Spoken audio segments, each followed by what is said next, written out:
ሬድዮ ኤረና ናጻ ድምፂ ኤርትራውያን ዜና ብዝርዝር ኣብ ኤርትራ ዘሎ ድኹም ኣገልግሎት ኢንተርኔት ስሩዕ ልምምድ ኣብ ምክያድ ዕንቅፋት ይፈጥረሎም ከም ዘሎ ውልቃዊ ኣሰልጣኒ ኤርትራዊ ተቐዳዳማይ ብሽክለታ ቢንያም ግርማይ ተዛሪቡ።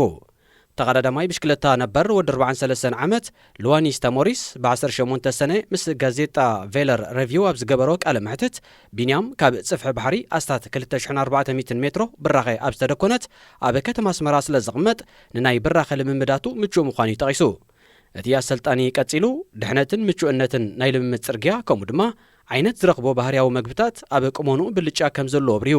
እንተኾነ ኣብ ኤርትራ ዘሎ ድኹም ኣገልግሎት ኢንተርኔት ኣብ ስርሖም ዝዓበየ ዕንቅፋት ምዃኑ ኣስሚሩሉ። ኣብ ኤርትራ ዝግበር ምድላዋት ዝያዳ ጻዕሪ ዝሓተኒ ዝበለ እቲ ኣሰልጣኒ ዋላ እኳ ብቕዓት ናይ ቢንያም ልክዕ ከም ካልኦት ተቐዳደምቲ ብቴክኖሎጂ ዝልክዕዎ እንተኾኑ ኣብ መንበሪ ቤቱ ኢንተርኔት ስለ ዘይብሉ ናይ ልምምድ ውጥናት ንምልኣኽን ንምቕባልን ቢንያም ከም ዝጽገም ኣነጺሩ። ኣብ ነፍሲ ወከፍ 3 ወይ 4 መዓልታት ናብ ኢንተርኔት ካፌ እናተመላለሰ ሰሌዳ ሞባይሉ ብምስኣል ወይ ማይክሮሶፍት ኤክሰል ብምጥቃሚና ስራሕና ነካይድ ዝበለት ሰልጣኒ ስለዚ ድማ ቢንያም ንገለ መዓልታት ካብ ኢንተርኔት ወፂኡ ልምምዱ ክቕጽል ይግደድ ምህላው ኣመልኪቱ። ኣብ ዙር ስዊስ ተጸሚዱ ዓበይቲ ዓወታት ክጎናጸፍ ዝቐነየ ቢንያም ዓርቢ 23 ሰነ ከምኡ ድማ ሰንበት 25 ሰነ ኣብ ኣስመራ ኣብ ዝካየድ ሃገራዊ ውድድር ሻምፒዮን ቅርድም ብሽክለታ ኤርትራ ክሳተፍ ትጽቢት ይግበረሉ። ምስ ስርቅን ምጥፋን ተታሒዙ ተቋሪጹ ዝርከብ ናብ ህዝቢ ኢትዮጵያ ዝቐንዐ ረድኤት ዝመጽእ ወርሒ ሓምለ ክጅምር ትጽቢት ከም ዘሎ ውድብ መግቢ ዓለም ኣፍሊጡ።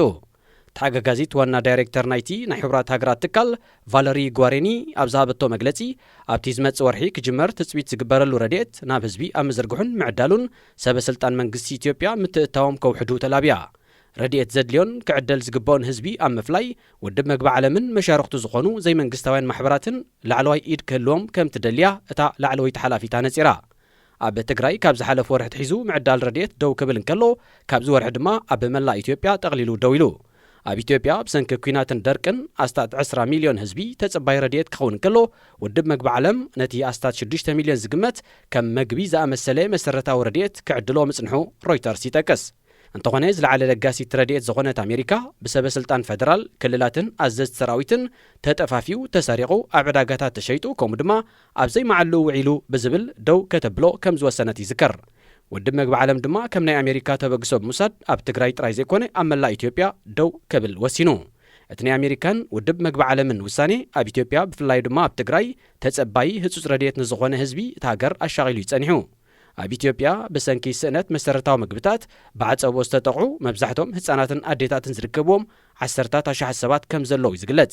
ኣብ ትግራይ ከባቢታት ሳምረን ተንቤንን ጥራይ ኣብ ዝሓለፈ 4 ወርሕ ዓሰርታት ሰባት ብዓጸቦ ከም ዝሞቱ ዘር ሪፖርተር ዝሓለፈ ሰሙን ምግላጹ ይዝከር። ብኣዛዚ እዚ ሰራዊት ኣሜሪካ ብኣፍሪቃ ዝምራሕ ላዕለዋይ ወተሃደራዊ ልኡኽ ብምሕዳር ዋሽንግተን ምስ ላዕለዎት ኣዘዝ ሰራዊት ሕብረት ኣፍሪቃ ኣብ ሶማል ብምርኻብ ኣብ ህሉእ ኩነታት ሃገር ዘትዮም።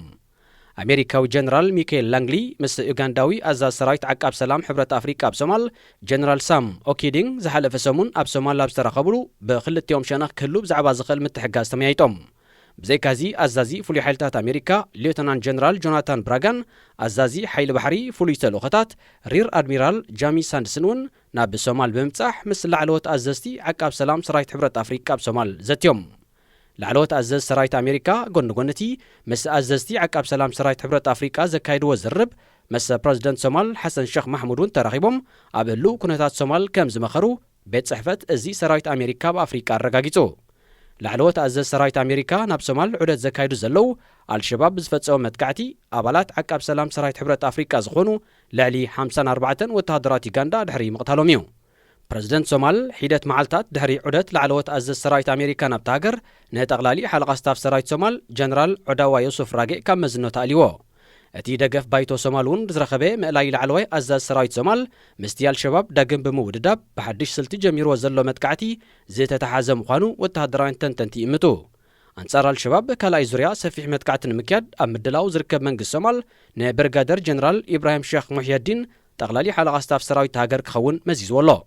ሓገዝ ኣሜሪካ ጎረባብቲ ሃገራትን ካልኦት መሻርክትን ዘለዎ ሶማል ዝመጽእ ዓመት ጠቕሊሉ ክወፅእ ትጽቢት ንዝግበረሉ ልዕሊ 24,000 ብዝሒ ዘለዎ ዓቃብ ሰላም ሰራዊት ሕብረት ኣፍሪቃ ንምትኩ ዝበቅዕ ብዝሒ ወተሃደራት ትምልምል ከም ዘላ ትገልጽ።